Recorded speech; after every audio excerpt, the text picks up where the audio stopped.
Hey everybody, Nick here, and today I got a review for you of this little guy right here. Well, not so little really. This is the Bestech Marukka, which is a design by Gregorz Kombou. And actually, first off, before I go any further, I gotta let you know that actually the designer of this guy reached out to me and said, "Hey Nick, I really like your work. Would you be interested in checking out any of my knives?" I took a look at his website, and this one looked unique. It jumped out at me a little bit as an interesting and different design. So I told him, yeah, I'd be willing to check this out, but I did send him my full disclaimer. Told him I was going to talk about the good, the great, the bad, and the ugly. It might be a gem, it might be junk. He did still send it along. Nonetheless, we do have to assume this is the very best quality controlled one of these guys ever, and I'm doing my best not to let that affect the nature or the quality of my review. Next thing, let's do some size comparison real quick. First off, we'll put it up here against the Spyderco Delica, and what we're going to see here is...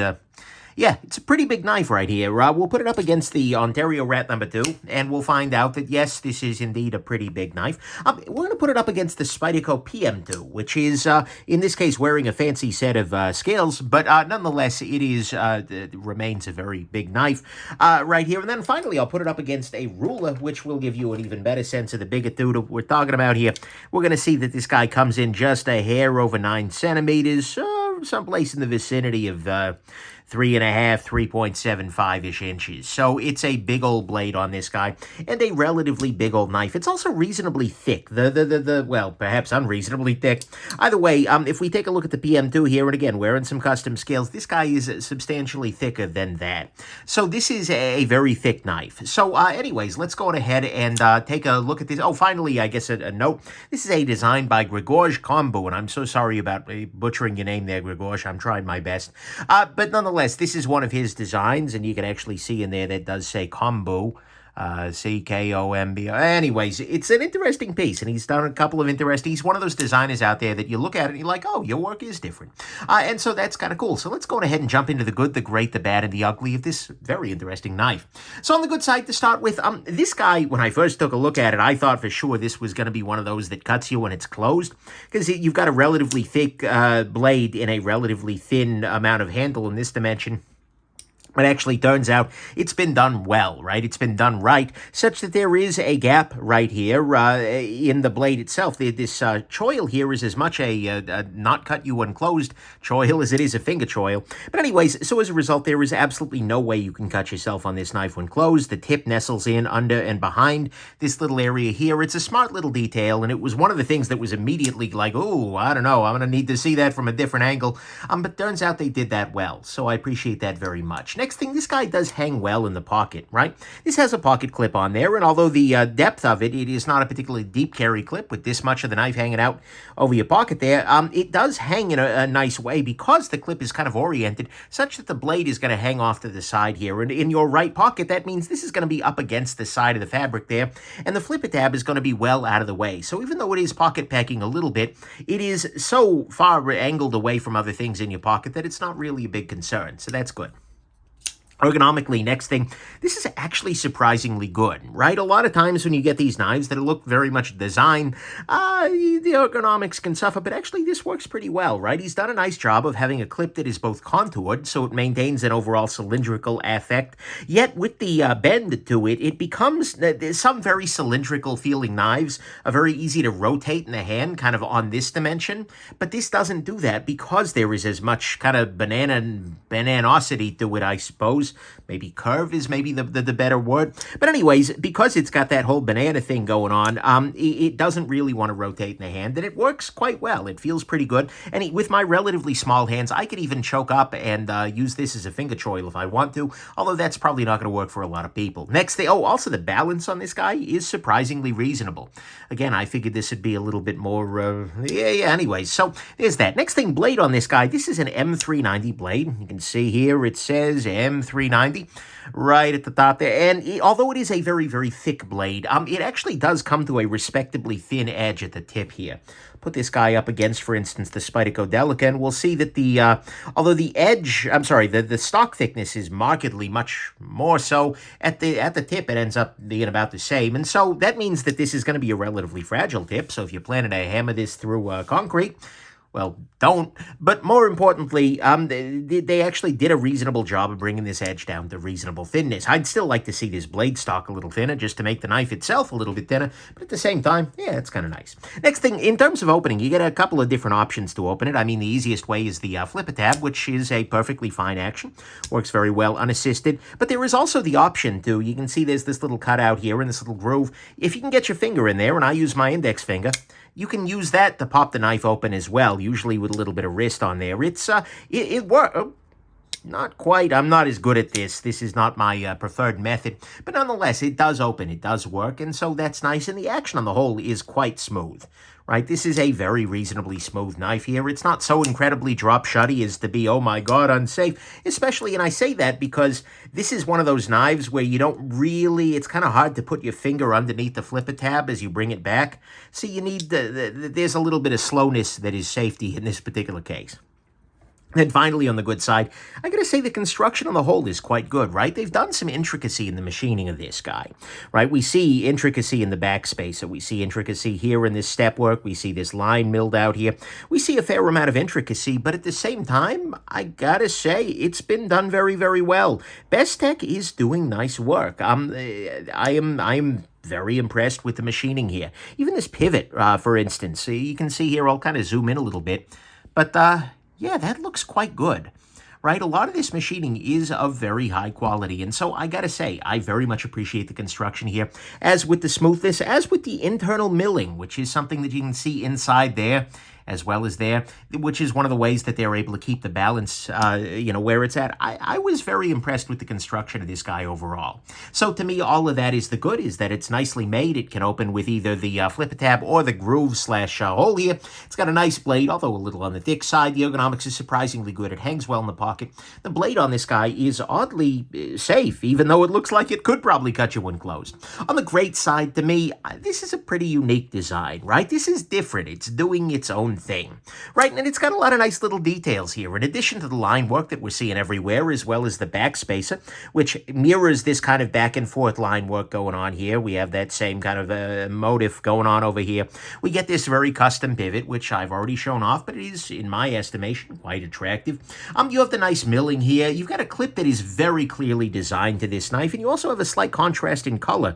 By the way, the clip and the backspacer are a little bit more bronze, that is, as is the pivot collar, as I point to something that's off camera. All three of those elements have a little bit more bronze look to them than the other, even though they are, I believe, to be titanium. But nonetheless, so we see these little tiny contrasts in color, which is nice. And then it's got an odd shape. It's got, the whole thing is just, to me, it's pretty attractive, right? It's kind of a mix of Art Deco and techno, for whatever reason, is what comes to mind. And so as much as commenters go wild when I use the phrase relatively unique, no, Nick, and unique is absolute. You can't say that. I'm gonna. This is relatively unique, right? I'm not gonna sit here and tell you it is a wonder that nothing else in the world looks like this. No, I mean, certainly there were other knives with kind of upswept tips and things like that. Oh, sure, there were other knives with, but at the same time, this really brings everything together in a style that I think is gonna appeal distinctly to some people and is going to feel different and, in a lot of ways, better to a lot of folks out there. So to me, that's what's great. This is a pretty unique design. The bad side. This thing has a lunchroom acceptance factor of -12. What I mean by this, and I know that this doesn't matter to some of you, and lots of people in the comments love to tell me that I shouldn't care about that, but the fact is, this is a knife where if you take this out in the lunchroom to open a packet of freaking soy sauce, Irma from HR is going to dive under the table and immediately contact The Hague under the suspicion that you've committed a war crime, right? This can be something that is very relevant to some people in some lives. And this knife particularly, with a relatively upswept seeming tip, with a very long blade length, with the overall approach, this is going to read scary to a number of people. And although if that doesn't matter at all in your life, in many ways, you're lucky, you're privileged there. But for a lot of people, this may be a little too aggro for their daily life or for the kind of people they're around. So do keep that in mind. It's a thing to consider, but it's not a factor for everybody. Next thing, the price on this guy. This is $275. Now, that's a price that's kind of fine, right? It's not cheap, absolutely not, but it's also not ripping my face off, right? It's not a terrible sort of thing. No, I don't know. It's just sort of in that land of, yeah, that seems about where it might land, although it could be cheaper, right? That's about kind of where I land with it. And in many ways, 5 years ago, this at 275 would have been really impressive, but the prices have been dropping. Well, not lately, certainly, but at the same time, the prices have definitely come down a little bit from when this would have seemed like, oh my God, value, to the point where this is now kind of right in that middle area. Not great pricing, but it's fine, I guess. Next thing, this is a big boy. We already talked about this already, but this is meaningful in the fact that it kind of craves big hands in my estimation. I feel like this knife would actually be a little bit nicer if I had larger hands. I feel like it would lock into the hand maybe a little bit better than my relatively small hands, right? I get a full 4-finger grip with room for another going on here. Plus, if I choke up, I got even more. I feel like this might even be a little bit nicer in the hand for somebody with larger hands still. Next thing, this is a mechanically not that interesting knife, right? It shows on the surface it's kind of exotic. It's got some cool design touches. But at the end of the day, this is another flipper frame lock. And this is, by the way, some people are going to point out, Nick, you've not said this about other knives. By the way, one other little detail here, the lock bar cutout here actually does follow this same step pattern. That's nice, but, you're right. I haven't pointed out that a lot of knives are also just flipper frame locks, but at this point in time, in 2022, it's getting to be the point where it's just like, yes, another flipper frame lock. Thank you. We're aware that these can be made. So this has absolutely nothing mechanically interesting or different about it. It's just a different design.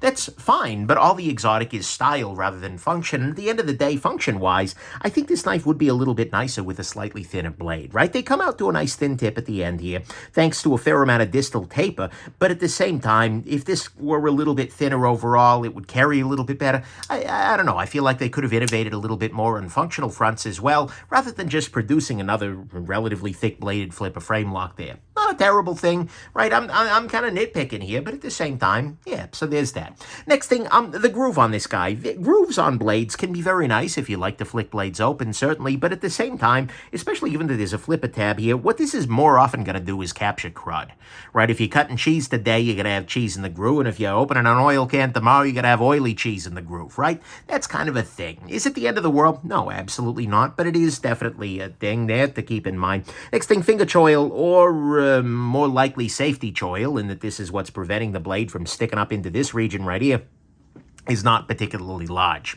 And as a result, for people with relatively larger hands, I imagine this might not even be a finger choil, right? They may be gripping back here, and I guess that could kind of work out, but this is not a particularly large choil, and it's not like they're hurting for blade length here. I mean, sharpened length, we are still full on above 3.5 inches here. Could make that a little bit bigger, especially because it's a bigger knife. And then finally on the bad side, the clip on this guy, and this is the worst thing about this knife, as far as I'm concerned, the clip here is very, very low. What I mean by that is that the gap between the body of the knife and the clip is relatively shallow, and as a result, even with what I feel to be relatively normally thickness pants, right, and the same pants I always wear for every comparison, this just didn't quite want to go down. I was really kind of having to pinch the material there to get this all the way down into my pocket there. So as a result, I'd like to see a little bit more height of this clip, right? And that might interact with the ergonomics, but the clip is thick enough, is wide enough that I'd like to think it would work out okay. But either way, this clip is a little bit too low, and as a result, this is a knife that kind of wants you to be wearing yoga pants, right? Or something like that. It wants super thin pants. And so if you are a person who wears thick fabrics, this clip is going to be very annoying to you.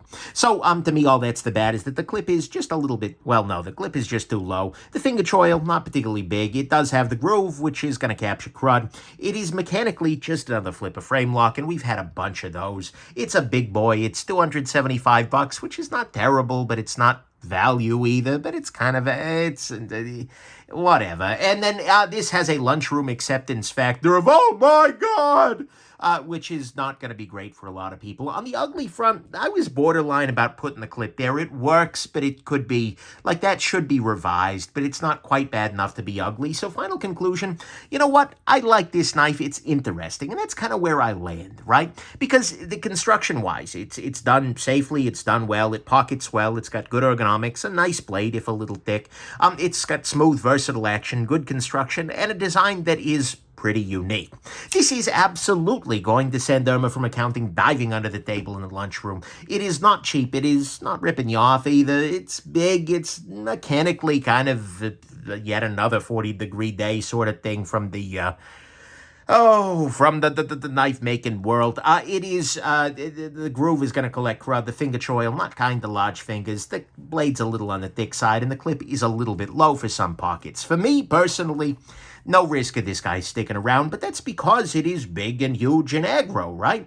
It's a little too big and I just don't need this in my everyday life. And although I like the design, to me, it's not quite enough for it to stick around just in the sense of, oh, wow, that's beautiful, that's amazing, right? So there's little risk of this guy sneaking into my pocket, but that's as much a question of style and aesthetic, both in terms of my aesthetic for thickness of the knife overall, as well as just the aggroness of it, generally speaking. But final conclusion for everybody, this is going to be a knife that you will buy exactly for the design, right? If you're looking at this design here on the table and you're going, oh, yes, then the answer for you is, oh, yes, right? This is an absolutely cool knife. It's high-tech, it's well-styled, lots of details, solid action. And so if you like it, you will love it. And I can totally see how this is going to appeal to many, and it's going to be a solid everyday carry tool for them. But if you don't love this design, if you're looking at this and going, or if you're looking at it and go, wow, that's a little bit much, or if you're Irma from accounting and you're already under the table right now, then there's really not that much for you here, because it's just sort of another flip of frame lock, right? So that's my take. If you like it, you're going to love it. But if the design doesn't appeal to you, then I think buying this knife might be a Marukka's mistake. Get it? Marukki? Like rookie, but Marukka? Okay, never mind. Anyways, hope this has been interesting to you. I'm going to move to Morocco to hide my shame. Get it? Marukka? That doesn't help either. Bye now.